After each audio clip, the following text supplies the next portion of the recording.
takut apa? Rezeki tenang diatur. Ya, tidak akan mati seseorang sebelum rezekinya udah Allah, yang udah Allah tentukan waktu di alam rahim kita terima semuanya. Ya. Kemarin cerita waktu terakhir ketemu bulan Maret, bulan Mei. Terus cerita tentang ingat orang yang jatuh ke dalam sumur, tolong, lewatnya orang turunin timba, naik dia, suruh duduk dulu, ini minum segelas susu biar tenang, minum. Bagi beres minum susu ditanya, "Ai bapak kenapa bisa jatuh?" Cerita kan akhirnya diperagain. "Gak tahu ya, saya tadi cuma berdiri di sini nih, terus jatuh lagi." Tapi jatuh yang kedua mati bu. Maka apa ibrohnya pelajaran lihat, orang tadi masih punya rezeki satu gelas susu lagi, makanya udah nyampe di tempat kematiannya pun kasih naik gila dulu buat dijemput. Beres kejemput sisa rezekinya baru mati. Ya akan mati bu benar. Ya. Ingat rezeki manusia cuma 3. Kudu apal ini. Rezeki manusia cuma 3 bu. 1 yang dimakan jadi kotoran. 2 yang dikenakan lalu menjadi usang. 3 yang diinfakkan di jalan Allah. Ya, ulangi. 1 yang dimakan jadi kotoran. 2 yang dikenakan menjadi usang. 3 yang diinfakkan di jalan Allah. Sok 1 ya, yang dimakan jadi kotoran. Nih, ini Pak, ini tuh buat saya, buat saya, apa? Buat saya. Nah, berarti ini punya saya bu ya. Bisa saya bawa pulang, bisa saya habisin sekarang. Tapi kalau saya pilih bawa pulang, di jalannya bahe, diminum kucing. Berarti saya cuma diutus sama Allah untuk nganterin rezeki ini buat hamba Allah yang lain. Sebelum lewat sini, belum jadi rezeki kita. Asli. Ada makanan lu mau tempe bacem yang hampir basi sama steak yang 1,5 juta, bedanya cuma 5 cm. Di sini doang. Udah lewat sini sama keluarnya sama-sama bau. Emangnya kalau makanan mahal, nih steak mahal amat Pak, kelebihannya apa? Keluarnya wangi kok. Gak mungkin bau beneran. Ya, nggak usah gitu kan. Ya, ibu cek rekening di handphone, cek saldo di handphone masing-masing. Itu saldonya atas nama siapa? Rekeningnya nama sendiri kan masing-masing. Ya, tapi sebelum lewat sini belum jadi rezeki ibu. Tahu-tahu habis ngecek rekening, kadang orang bisa senyum-senyum sendiri kalau ngecek rekening. Ih, sudah rekening, Masya Allah ya. Kalau banyak, kalau sedikit malah bisa sedikit. Rekening, Masya Allah. Tahu-tahu telepon. Nah, ada apa? Ibu, aku habis belajar nyetir, bu, nabrak. Hah? Terus gimana? Ade harus gantiin. Berapa deh? 4 miliar. Hah? Ya dia nabrak naon, nabrak BMW opat tuh, pilih-pilih atuh deh, gua nabrak teh. Ternyata rezeki bengkel. Ya. Sebelum lewat sini belum jadi rezeki kita.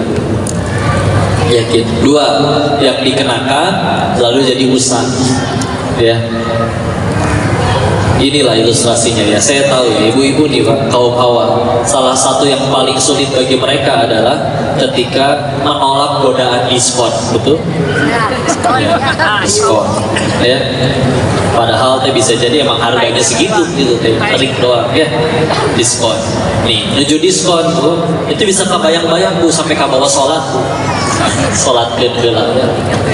Allah, ya Allah, kata gamis teh lucu. Motif Allah kabeli malnya. Sami Allah liman hamidah. Si bapak kan mau ngasih uang belanja besok. Allahu Akbar. Teman aku juga ada yang mau bayar utang. Allahu Akbar. Mana hari ini lagi diskon? Allahu Akbar. Tapi kan diskonnya terakhir cuma sampai hari ini. Allahu Akbar. Sekalian jemput si ade kabali ya mayat. Astagfirullahaladzim. Astagfirullahaladzim. Assalamualaikum.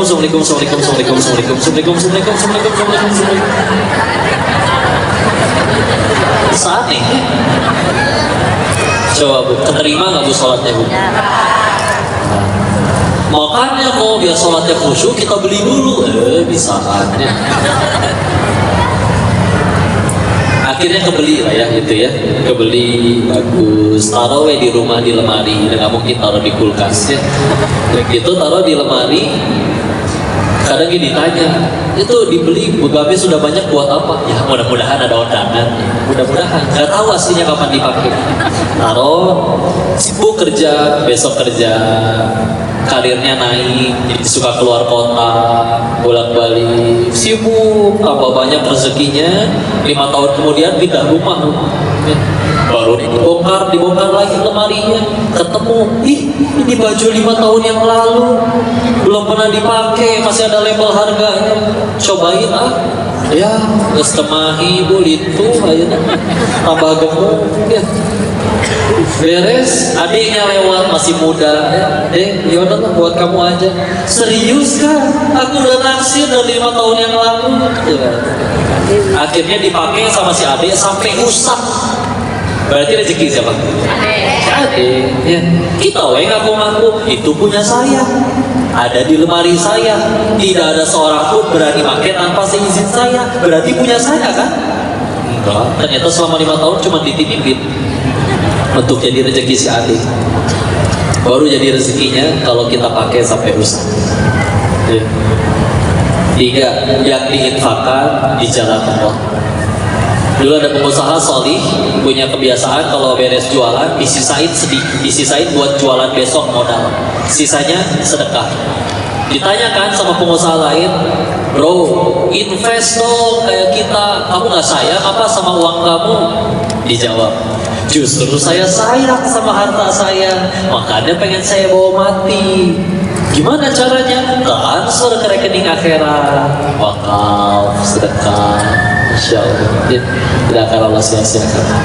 Izin saya cerita ya, salah satu yang kami lihat di Thailand, ada teman sama-sama kerja di kasino tadinya, terus dia berhenti kerjasama sama pacarnya mohon maaf menari di tempat hiburan malam ya, dan pasti kurang bahan ya kalau kerja kayak gitu ya, maka berhenti lah kerja. Mereka akhirnya buka usaha, dua-duanya buka usahanya jadi bandar narkoba. Entah gimana, entah siapa yang ngajarin, mereka bisa beli bahan baku di toko kimia sampai bisa jadi narkoba yang siap dijual. Gak tahu siapa yang ngajarin.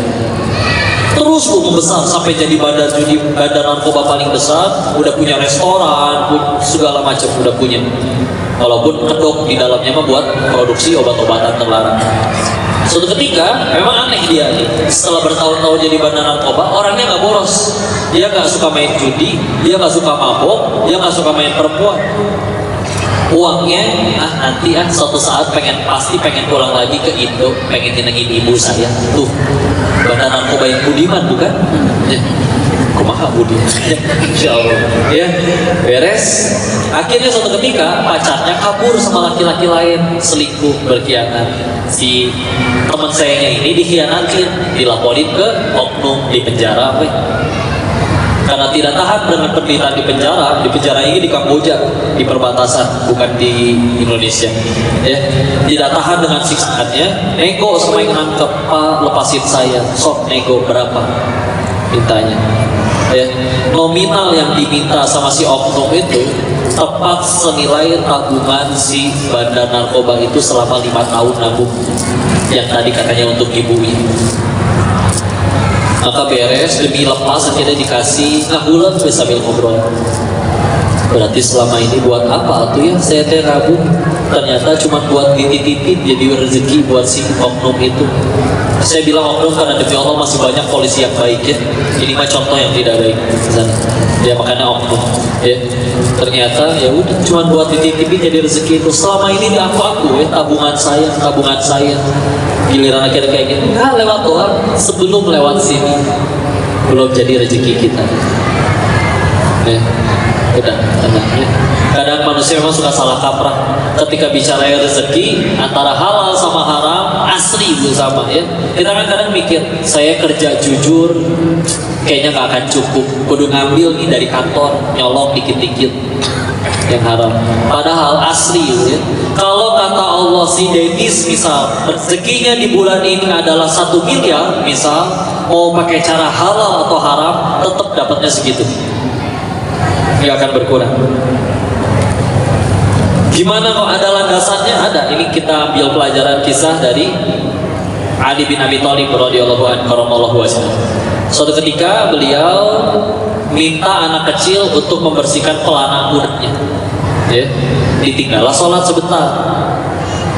Beres sholat kudanya mah ada, tapi anak kecilnya nggak ada, pelana kudanya hilang. Udah cari beli lagi lah ke toko, beli yang baru. Nyampe ke toko kuda, kelihatan ada yang kenal. Kayaknya saya tahu itu punya siapa. Nanya ke si bapaknya, bapak beli kuda, ya nggak pakai bahasa Sunda juga ya, ini mah ilustrasi misalnya. Ya, Pak kuda itu bapak dapat dari mana pelana kuda itu? Cerita kan. Oh tadi ada anak kecil yang jual. Nanya penasaran, bapak punten, tadi bapak kasih uang berapa untuk anak kecil itu? Dijawab 1 dirham. Kata Ali dalam hatinya, demi Allah yang jiwaku berada dalam genggamannya, selesai aku sholat, aku memang pengen kasih anak itu 1 dirham. Sama nominalnya. Tapi apa pelajarannya? Si anak ngerasa kalau diambil dapat uangnya lebih cepet nih dan bisa lebih gede. Tapi kata Allah rezekinya 1 dirham udah dibawa ke tempat jual, kata si bapaknya nggak mau, saya tetap pengennya 1 dirham, mau enggak, kalau mau jual sana ke tempat lain. Ya udah daripada nggak dapat 1 dirham. Tapi apa bedanya? Si anak kalau tidak sabar dia dapat 1 dirham plus dosa. Kalau dia sabar dapat 1 dirham plus pahala. Ya. Mana yang lebih untung? Asli beneran. Ya, gak akan berubah. Kenapa kita berani asli kita kurang yakin belajar keyakinan dari beliau. Ya. Terkait masalah itu gak akan bisa ya. Udah masalah rezeki terutama udah terkapar nggak bisa ngapa-ngapain pun kata Allah masih ada rezekinya, gak akan mati. Masuk lewat infus. Mau mengakhiri hidup, ada yang udah tiduran di rel kereta, masih keretanya lewat masih gak mati bu. Karena salah relnya, lewat yang di sebelah ya. Salah tidur.